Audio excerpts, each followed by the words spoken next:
In this lecture, we are looking at the general requirements of a master's study, how to choose a topic, the deliverables associated with each type of degree, as well as general reasons why students struggle and how it can be prevented.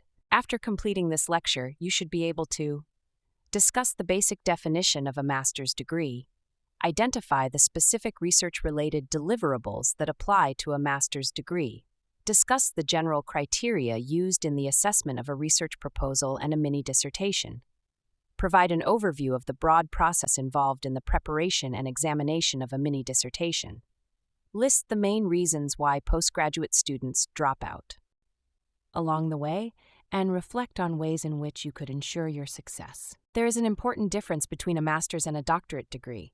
This difference lies mainly in the contribution of the study. A master's student only has to show the capability to conduct research under supervision. A doctorate student has to make more of a contribution in terms of creating new knowledge. A doctoral student also works more independently. However, at all levels, it is essential that the student can articulate his or her study. Practice this by telling close friends, family, and colleagues about your dissertation or thesis. In the course of your studies, you may have to present your work to an audience. When writing academically, it is important to write in a way that is not too complicated or too simplified. A general rule of thumb is to write to a potential external examiner who is not necessarily perfectly familiar with the environment or the topic of your study. For example, in the South African context, the concepts of employment equity and broad-based Black economic empowerment are both quite familiar. However, an external examiner from China may not understand what it is. Always describe potentially unclear topics well, but without giving the impression that you consider your reader to be uneducated. In this lecture, we focus on the items that are essential for a research proposal. We will go through each of these items in significant detail later in the course. The overall topic is essential, and some time will be spent in this course on the topic development. Even if you already have a topic, it is beneficial to go through the lectures and reassess and perhaps adjust or refine your topic to save yourself significant trouble and effort later. The title is the first thing the reader sees and therefore has to be concise while grabbing the reader's attention. In the first section, you will start with an introduction and background. Together with the title, this is the first opportunity you have to grab your reader's attention. It must also provide enough information to give context to your research. Never be vague. You are not writing a mystery novel. The problem statement must flow from the background information given and must present an actual problem to investigate. Always imagine your reader asking, "But so what?" while he or she is reading your work. This will ensure you write in a way that convinces your reader your research is important. The research objectives are step-by-step items of what you plan to do to find an answer to the problem you identified. Ensure you will be able to execute each one of the objectives you state. This section also answers the "so what" question. You need to clearly state why your research is important and who is going to benefit. Note that not only does academia have to benefit from research, but your research may have practical implications for industry as well. Key terms associated with your study must be listed in the first chapter.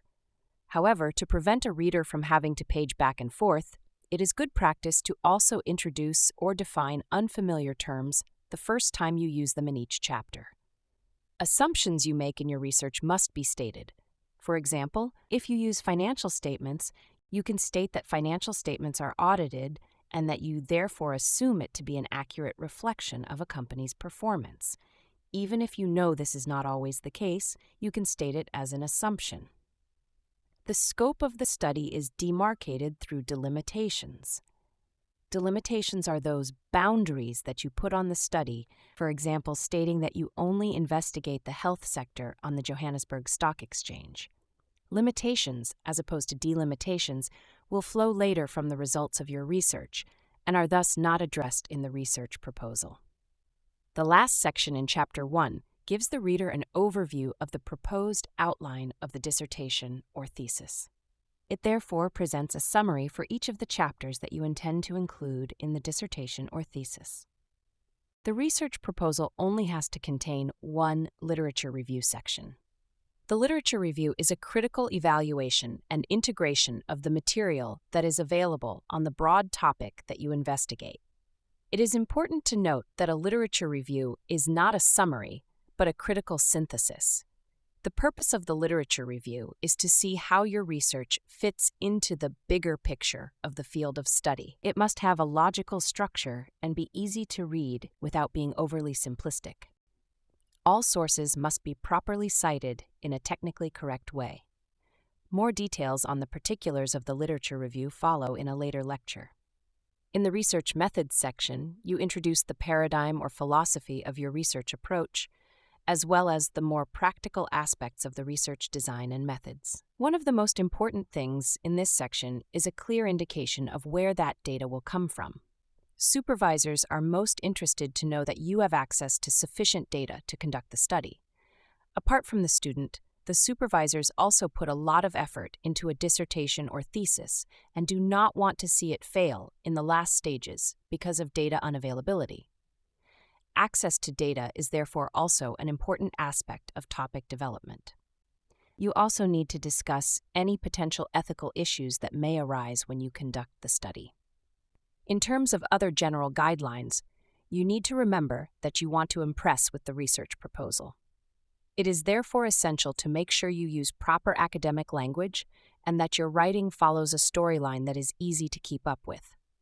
All citations and references must be technically correct and accurate. Please be warned that master's studies will take away a huge chunk of your time. Be prepared to give up many evenings and weekends, but also know that it will be worth the effort in the end. A postgraduate degree will make a project manager of you. It is essential to manage your time well and to get to know how you prefer to work.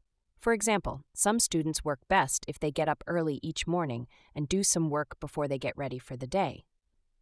Others work more effectively in the evening or over a weekend.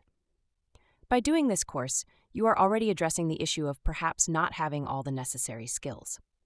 For the rest, your supervisor is there to help. There are many research textbooks available in the library, and Google and YouTube can be surprisingly helpful. Again, make sure your study topic is feasible in terms of data availability and analysis. Consider additional courses in academic writing from online skills development learning platforms.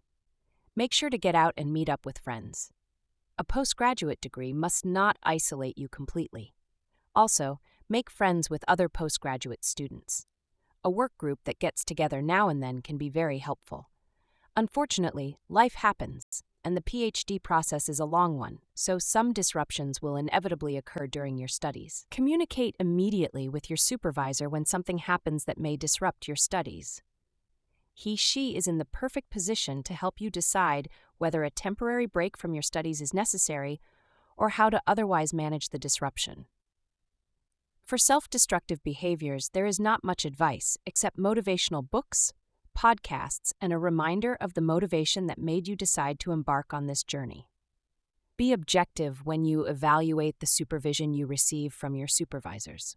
Remember that the level of supervision and assistance is far more significant for a master's degree than for a PhD. For a PhD degree, the requirement is that you come up with the solutions with the minimum input from supervisors. However, when you feel that you are indeed not receiving proper supervision, kindly follow the correct line of command by first speaking to the course coordinator of the department, then the head of the department if you feel there is no improvement after speaking to the coordinator, and so on. At most institutions, you will have to sign some form of contract or memorandum of agreement where the roles and responsibilities of both the student and the supervisor are stipulated.